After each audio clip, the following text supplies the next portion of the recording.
shit you'd expect Tiger Woods to tee off with. Look at it. Rubber, rubber, rubber! When it's brown, it's cooked. When it's black, it's fart. Stuck to the pan. Yeah. That's what I got given at the fucking park!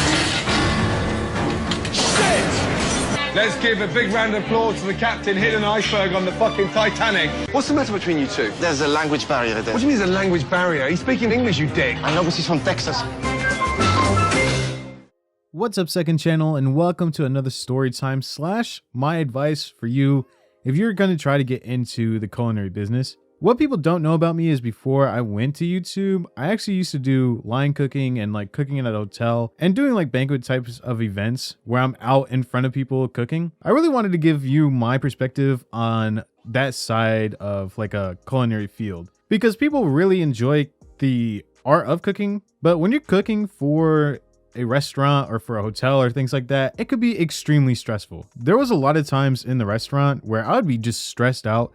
And this was straight when I was out of high school, actually when I was still in high school too, where I was becoming a line cook from coming up as a dishwasher. So I didn't really have the school training for it, but because I learned from the line cooks that were there, the banquet chef and the head chef, that really helped me grow as an individual. But trust me, unless you're making big bucks for it, it's not worth the stress.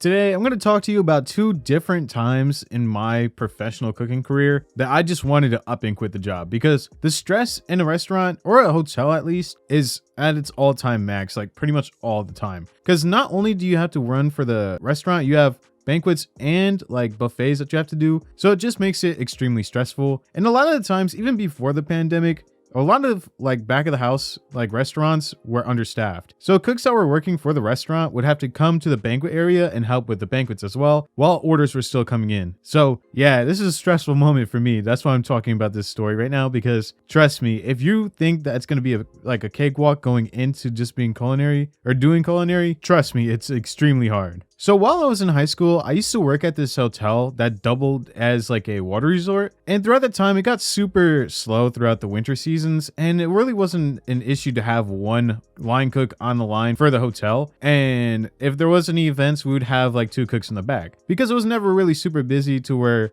we would need a bunch of staff members there.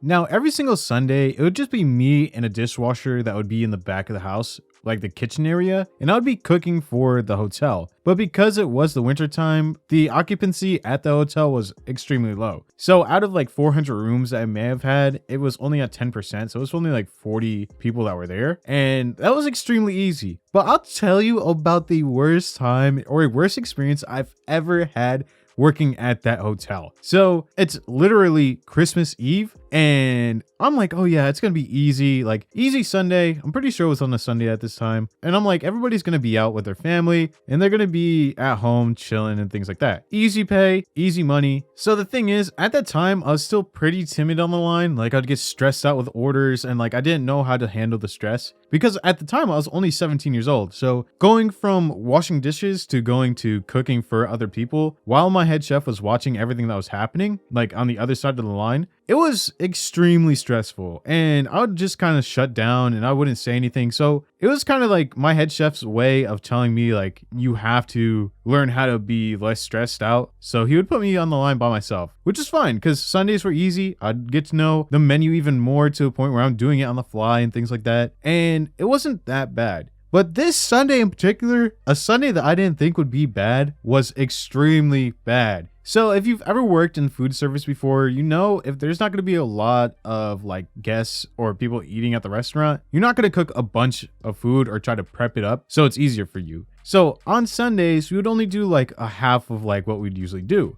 which is fine for me because, hey, that's less prep work for me and I'm still getting paid regardless. So usually it was easy. This Sunday, not easy. It's probably like an hour after we open and I guess we were having some type of like banquet that didn't have food. And surprisingly to me, nobody told me this. Nobody told me that we were having a banquet on the side of 150 people with no food. And I didn't find this out until I had a talk with my head chef. And I was like, bro, that was complete bullshit for leaving me on the line by myself. but we'll get to that further down the line because right now we're talking about this like abomination of a night. So again, after the banquet had ended, it was probably like an hour after we opened. So it's probably like 7 o'clock at this time. And I'm just chilling. I'm literally on my phone because that's the only thing that I could do because there's really no orders. At the time, there was only like 1 or 2 orders. So I wasn't really stressing it because it was already done. And like every Sunday, it's a piece of cake. Like it's a cakewalk. There's probably like 10 orders. Maybe there's like one little spurt, but it was nothing too hard to handle. I'm watching the game on my phone and all I hear is so it's a ticket reader or a ticket printer if you don't know what that is. And it prints out the tickets that are for food and things like that. And I'm like, bet, easy. 1 order, fine. Turn around, go to saute some stuff up, turn around, and I keep seeing them coming out. And it's like 1 order, 2 order, 3 order, 4 order, 5 order, 6 order. And I'm like, oh my, what is going on? Or the waitress and the waiter come back and they're like, dude, I don't know what's going on, but there is a line out the door. And me being 17 years old, I'm like, you're joking, right? Yeah, I know. Yeah. Make fun of the little 17-year-old that's stressed out on the line already, even though there's no orders. Yeah, stop joking. They're like, you want to come out there and go see? I'm like, no, I'm all right. I'm just going to stay back here and do the orders. So it got to a point where like a ticket holder that goes where the heating lamps are for the food. And it got to a point where that was completely covered with tickets, and doing 1 order at a time and trying to keep up with it was so stressful because what nobody knew is that because that banquet had no food, what they did was they just came over from that banquet and came to the restaurant to order food that way. And nobody, not even the waiters and waitresses, knew that that was going to happen. So I look back and like I said, there's a bunch of tickets that are going on. I'm throwing burgers on the grill. I'm sauteing stuff up. I'm making pasta on the fly. I'm doing chicken. I'm like, dude, this is insane. Like, how am I supposed to do this? Again, I'm 17 years old. And for some reason, the dishwasher just left. I don't know where he went. And I'm like, bro, so it's me. It's just me. So I call my coworker Mike up. And I'm like, Mike, come over, please. I need your help, bro. I need your help. And he's like, nah, it's my day off. It's Christmas Eve. So I'm pissed off at this point. And I'm like, dude, it's Christmas Eve and you guys are making me work like crazy. And I'm sweating. Like one of the waiters came back there and he started helping. And I'm like, yo, thank you. And they eventually had to close the doors because if you have too many orders and the wait is too long, that's when they're like, oh yeah. And then they have to start refunding and things like that. So I felt pretty bad because we had a bunch of refunds, but they're like, don't sweat it because it wasn't your fault. And we had a food and beverage director at the time. I'm not going to say his name. I don't think he's ever going to see this video, but just in case he does, like, we're just going to call him Jeff. Good old Jeff. Everybody's Jeff in my videos. He made the banquet and never offered them food. And he was just like, they're not going to want food. It's Christmas Eve. And they came over just to eat food. And it was my food. And it was like, they got so much money back in like returns and stuff like that yeah, it was crazy. It was one of the worst nights ever. But after that night, I got extremely good at just cooking underneath pressure and like making sure that I'm getting my stuff done because I was in charge of doing the grill with being a line cook, and it just became natural just to continue doing things on the fly and not stopping to it. Just everything started to click. I'll compare it to the NBA. So a lot of the rookies say the first year of the NBA is like their hardest because like the game is so quick and it takes a while to adjust to. But they say like the second or the third year is where things start to slow down and it becomes a lot easier. I could say that was the same thing with me. Things became a lot easier. And even though I did really bad that night, I talked to my head chef the next day or whenever I saw him, and we were talking about it in the office. And he was like, I told Jeff not to do it without food because we can easily make profit off of that food and not have them sent to the restaurant. We could have easily did that, but he didn't want to do it. And he was like, I told Jeff that they're going to be going to the restaurant if he didn't give them food, and he didn't believe me. And that's exactly what happened. So I'm sorry that you had to deal with that, but that is what happened. And I wasn't going to try to stir him the other way because he's the food and beverage director and I'm just the head chef. So if he wanted to do that, that's on him. And because we didn't do well that night, that's also on him. So I was very like nice to see that he wasn't upset with me because in the restaurant industry, it's very normalized for you to get screamed at or for you to feel like you're dumb because they'll like undermine you a lot in the cooking industry. And it was was just really nice to see that I wasn't going to get yelled at for it, which was pretty cool. I think that was one of the worst nights ever, but there were some other nights, especially in a different